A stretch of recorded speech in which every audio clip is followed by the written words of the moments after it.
ఇక తెలంగాణలో సంక్షేమ పథకాల జాతర మొదలైంది. 4 కీలక పథకాల అమలు కోసం లబ్ధిదారుల ఎంపిక చేసేందుకు గ్రామ సభలు నిర్వహిస్తోంది ప్రభుత్వం. ఉమ్మడి వరంగల్ జిల్లా వ్యాప్తంగా జరుగుతున్న గ్రామ సభలను అధికారులు, ఎమ్మెల్యేలు పర్యవేక్షిస్తున్నారు. ప్రజలు ఆందోళన చెందొద్దని అర్హులందరికీ పథకాలు అందిస్తామంటున్న వరంగల్ పశ్చిమ ఎమ్మెల్యే నాయని రాజేందర్ రెడ్డితో మా ప్రతినిధి వేణు ఫేస్ టు ఫేస్. ప్రజాపాలన పేరుతో ఇందిరమ్మ రాజ్యం సంక్షేమ పథకాల అమలు కోసం లబ్ధిదారుల ఎంపిక కోసం ఈ రోజు నుంచి గ్రామ సభలు ఏర్పాటు చేస్తారు. అందులో ప్రధాన 4 పథకాలను 26 నుంచి ప్రారంభించేందుకు గ్రామ సభలు కొనసాగుతున్నాయి. ప్రస్తుతం మనతో వరంగల్ పశ్చిమ ఎమ్మెల్యే నాయని రాజేందర్ రెడ్డి గారు ఉన్నారు. అసలు పేద ప్రజలకు లబ్ధిదారులకు ఏ విధమైన సంక్షేమం అందిస్తారు వారితో మాట్లాడదాం. సార్ నమస్తే. ఎట్లా ప్రజాపాలన 4 సంక్షేమ పథకాల అమలు కోసం ఈ యొక్క స్కీమ్ గ్రామ సభ పెడుతున్నారు, ఎట్లా చూస్తున్నారు, లబ్ధిదారులను ఎట్లా ఎంపిక చేస్తారు, అసలు వాళ్ళకి ఏం చెప్తారు మీ పార్టీ తరఫున? బ్రహ్మాండమైన మంచి స్పందన, పండుగ వాతావరణం ఉన్నది. అలా రేవంత్ రెడ్డి గారికి మరోసారి ధన్యవాదాలు తెలియజేస్తున్నాం. ఎందుకంటే చాలా రోజుల తర్వాత రేషన్ కార్డులు కానివ్వండి, ఇందిరమ్మ ఇండ్లు కానివ్వండి వస్తున్నాయంటే ఏ పేదోడికి ఉన్న సంబంధం. ఇవాళ పేదవాళ్ళ పండుగ అనేది ఇవాళ స్టార్ట్ అయింది. పేదవాళ్ళది ఇవాళ అర్హులైన ప్రతి ఒక్కరికి ఇది నిరంతర ప్రక్రియ. రాని వాళ్లకు ఇందిరమ్మ ఎన్నో ఏళ్ళు అవుతుంది రాక. కాకపోతే ఒకటి బాధాకరమైన విషయం ఏంటంటే సిటీలో అందరికీ జాగాలు ఉన్నాయి.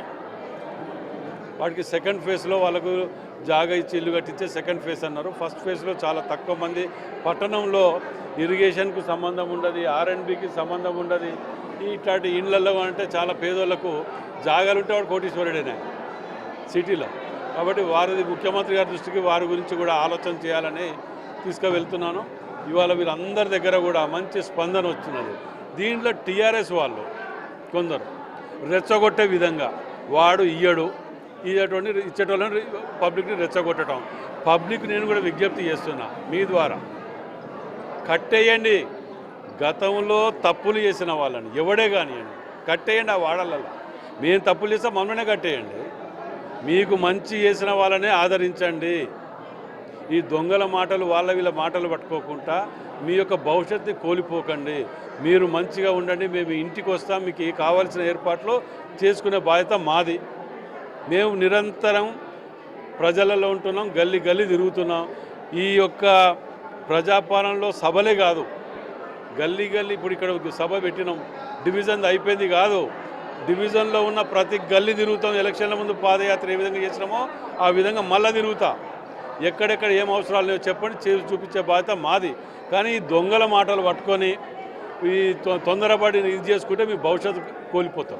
గతంలో రైతు బంధు పేరుతోని వెంచర్లకు, గుట్టలకు కూడా రైతు బంధు ఇచ్చి ప్రజాధనాన్ని కూడా లబ్ధిదారులు రాకుండా చేశారు. డబుల్ బెడ్రూమ్ వెళ్తాం కూడా చాలామంది లబ్ధిదారులు వెయిటింగ్లో ఉన్నారు. నిజంగా వాళ్ళందరికీ న్యాయం చేస్తారా? ఏం చెప్పదలుచుకున్నారు వాళ్ళందరికీ? వాళ్ళు గిది మేము మంచి పని చేసినాం అనేది ఒక్కటి చెప్పండి. దోపిడి దొంగల ముఠాది అల్లిబాబా 42 దొంగల ముఠా ఉన్న చూసినావా? దానికి కేసీఆర్ నాయకుడు, వీళ్ళు దుకాణము. ఎంతసేపు ప్రతి దాంట్లో దోపిడేనే. ప్రతి దోపిడీ లేనిది, కల్మిషం లేనిది వాళ్ళు పెట్టిన సంక్షేమ పథకం ఏదైనా ఉంటే చూపియండి. దళిత బంధువు అన్నారు, డివిజన్కో 2కో 3కో ఇచ్చారు. అది కూడా బామ్మర్దికో బావకో వానికో ఇచ్చుకున్నారు తప్ప ఇటు ఇచ్చిండ్రా. ఇవాళ ఇక్కడికి వచ్చిన దాంట్లో ఈ గ్రామ సభల పార్టీలకు అతీతంగా అందరూ కూర్చొని అన్ని పార్టీలలో వచ్చారు. మేము అన్ని పార్టీలకు చెప్తున్నాం, మళ్ళా అర్హులైన ప్రతి ఒక్కరికి మేము ఇస్తామని మళ్ళీ చెప్తున్నాం.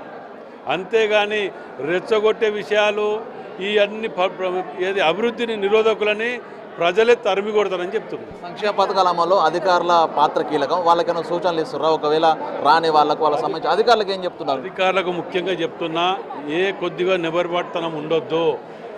ఒక్క పేదవాడు ఎవ్వరు అడిగినా ఓపికతోటి వాళ్ళకి అర్థమయ్యే విధంగా వాళ్ళకు చదువుకోరు, కొందరు చిన్న కుటుంబాలకే వస్తారు. వారికి అర్థమయ్యే విధంగా ఓపికగా చెప్పాలి అని మనం చేస్తాం.